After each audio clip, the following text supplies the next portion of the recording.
Good morning student, मैं Vinod Kumar भूकिया Sikar academy Raut sir की online classes में आपका हार्दिक स्वागत करता हूं। आज टॉपिक लेके आए हैं क्लास 10th का व्रत अध्याय 13। 12 भी व्रत का ही है, 13 भी व्रत का ही है। अध्याय 13 में है व्रत की स्पर्श रेखा। व्रत की स्पर्श रेखा।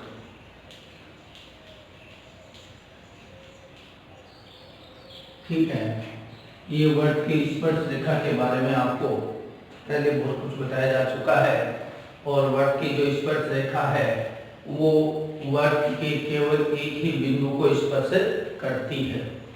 यहाँ अपने पास प्रमेय है 13.4।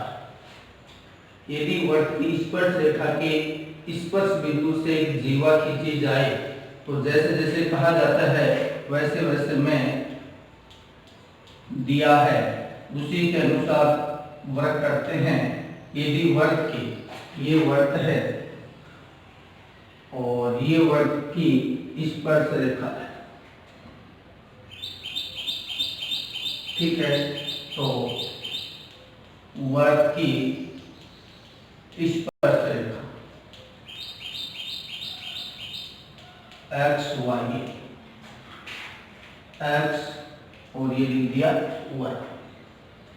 यदि वर्ग की स्पर्श रेखा के स्पर्श बिंदु से P का स्पर्श बिंदु है से एक जीवा खींची जाए, इस स्पर्श बिंदु से एक जीवा खींची जाए, ये जीवा खींचती PQ, ठीक है, PQ एक जीवा है, PQ एक जीवा है।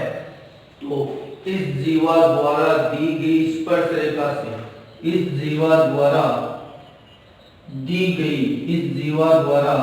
गई स्पर्श रेखा से बनाए गए कोण, तो इधर ये जो जीवा है और स्पर्श रेखा के मध्य दो साइड में कोण बन रहा है। एक ये कोण बन रहा है और एक ये कोण बन रहा है। बनाए गए कोण क्रमशः उसी जीवा द्वारा एकांतर वर्गखंडों में, मैं आपको एक कोण के बारे में समझाऊंगा, दूसरा उसी प्रकार समझा जाएगा। तो ये जीवा है, मैं एक साइड के बारे में बता देता हूँ। इस जीवा द्वारा इधर ये कोण बन रहा है 1 नंबर कोण। ये जीवा और स्पर्श रेखा के मध्य कौन सा कोण बन रहा है? 1 नंबर कोण। तो लिखा है स्पर्श रेखा से बनाए गए कोण, जीवा और स्पर्श रेखा के मध्य जो कोण बना है उसी जीवा द्वारा, यानी इसी जीवा द्वारा एकांतर वर्गखंड। तो देखो कोई भी जीवा होती है वो वर्ग को 2 भागों में बांटती है, तो वो वर्गखंड कहलाते हैं। तो ये कोण इस वर्गखंड की तरफ बना है। ये जीवा की एक खंड ये हो गया, एक खंड ये हो गया, 1 नंबर कोण इस खंड में बना है, तो एकांतर कौन सा हुआ? विपरीत वाला। तो इसमें जो जीवा कोण बनाएगी, तो ये जो जीवा है ये कहीं पर भी मान लो ये कोण बना लिया, क्लियर? तो ये जो कोण बनाया है ये कोण इस कोण के बराबर होगा। तो सिद्ध क्या करना है?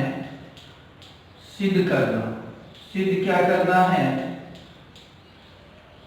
कोण 1 बराबर कोण 2, क्लियर?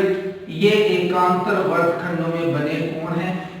ये जीवा इस वर्गखंड में 1 नंबर कोण बना रही है, तो इस वर्गखंड में कौन सा कोण बनाया? 2 नंबर। ये आर बिंदु कहीं पर भी हो सकता है, कहीं जोड़ने की आवश्यकता नहीं, लेकिन होगा इस साइड में, तब ये एकांतर वर्गखंड कहलाएगा। रचना में आपको क्या करना है? P से एक व्यास खींचना है। P से क्या खींचना है? एक व्यास। तो मैं P से व्यास खींचूंगा, तो व्यास आपको पता है कहां से होते हुए निकलेगा? वर्ग के केंद्र से होते हुए निकलेगा। ये वर्ग का केंद्र O हो गया, और मैं यहां दे देता हूं A, तो ये यहां लिख देता हूं PA व्यास खींचना। ध्यान रखना, व्यास कहां से खींचोगे? स्पर्श बिंदु से खींचोगे। कहां से खींचोगे? स्पर्श बिंदु से खींचोगे, और जो A आया है व्यास का दूसरा सिरा, उसको Q से मिलाओगे और PQ को ए क्यू। व्यास का एक सिरा तो पहले से ही क्यू से मिला हुआ है, तो जीवा के दूसरे सिरे से भी मिला लेते हैं, तो ए क्यू को मिलाया। अब बात करते हैं उत्पत्ति।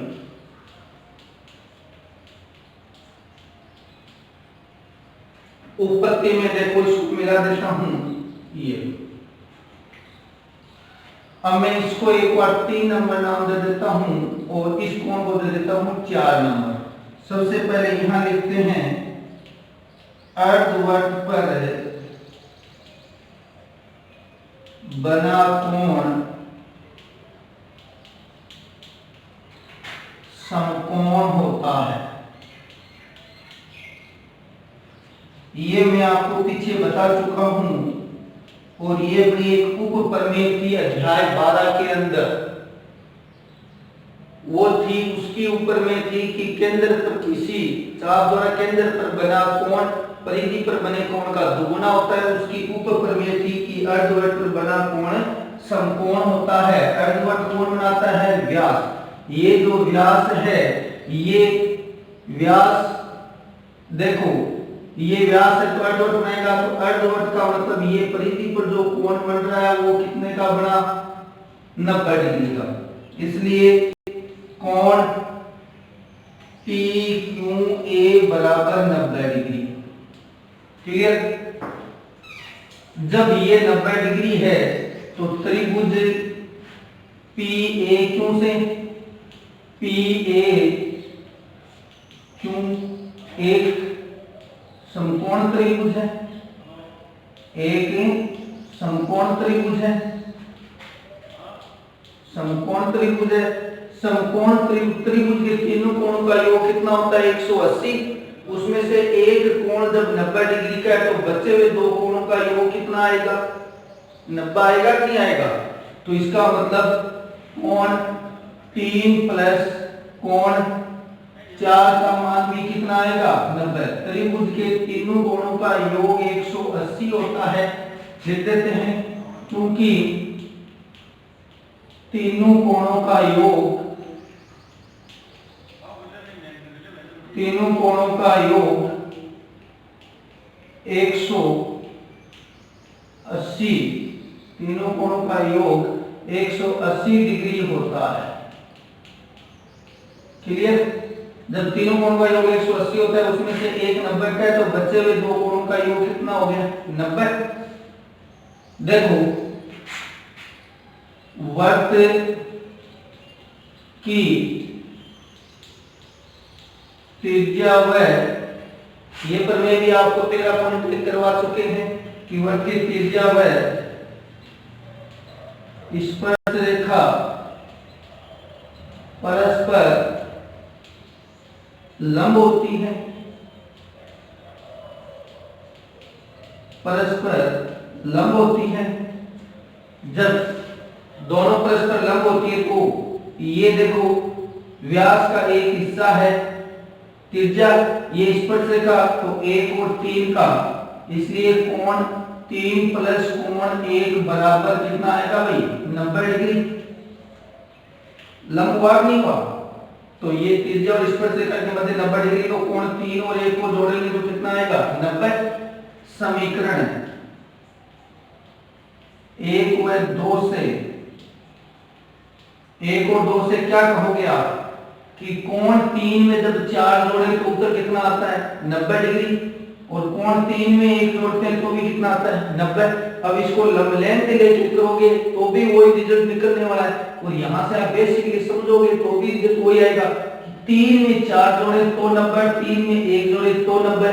इसका मतलब क्या डिफरेंस हुआ कि 4 और 1 क्या होगा, बराबर होगा, तो कोण 1 बराबर कोण 4। क्लियर? 1 और 4 क्या हो गया, बराबर। अब बात करते हैं कि ये पहले आपको प्रमेय करवा चुका हूं, क्या कि अध्याय 12 के अंदर, कि किसी चाप द्वारा एक ही वर्तखंड में बने कोण बराबर होते हैं। किसी चाप, मैं लिख देता हूं PQ चाप, ये चाप का चिन्ह होता है PQ चाप द्वारा एक ही वर्गखंड में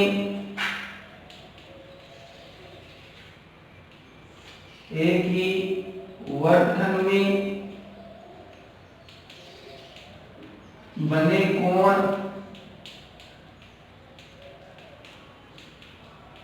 बराबर होते हैं। एक ही वर्गखंड में बने कोण बराबर होते हैं। ये जो चाप है PQ, ये एक ही वर्गखंड में कोण बना रहा है, कोण 4 बना रहा है और कोण 2 बना रहा है। तो कोण 2 बराबर कोण 4। समीकरण 3 तो कह रहा है कि 1 और 4 बराबर है, समीकरण 4 कह रहा है 2 और 4 बराबर है। इसका मतलब समीकरण 3 व 4 से क्या निष्कर्ष निकला भाई कि 1 और 2 क्या होगा बराबर, कोण 1 बराबर कोण 2। ये ही अपने को सिद्ध करना था, इति सिद्ध। तो रिजल्ट निकला कि किसी स्पर्श रेखा और स्पर्श बिंदु से जो जीवा खींची जाती है उस जीवा द्वारा एकांतर वर्गखंड में बने कोण क्या होते हैं बराबर, ये इसके बराबर है। अब ये मैंने एक साइड का समझाया आपको। यदि कोई विद्यार्थी सोचे कि सर मैं तो यहां से निकालना चाहूंगा, तो ये सारी प्रोसेस इधर आ जाएगी और ये कोण सारे इधर इस वर्गखंड में बनेंगे। तो ये छोटा वर्गखंड था, इसलिए मैं डायग्राम बनाने में थोड़ा आपको दिक्कत आती, समझाने में समस्या आती, इसलिए मैंने एक साइड में थोड़ा बड़ा कर दिया ताकि डायग्राम आपको अच्छी तरीके से समझ में आ चुके। तो ये अच्छी प्रमेय है, इंपॉर्टेंट प्रमेय है, आगे भी अपने कई क्वेश्चनों में ये काम आएगी। तो याद रखना कि एकांतर वर्गखंड में बने कोण बराबर होते हैं। शॉर्टकट जो याद करने का तरीका ये है कि एकांतर वर्गखंड में बने कोण बराबर होते हैं। तो ये अपनी 13.4 प्रमेय कंप्लीट होती है।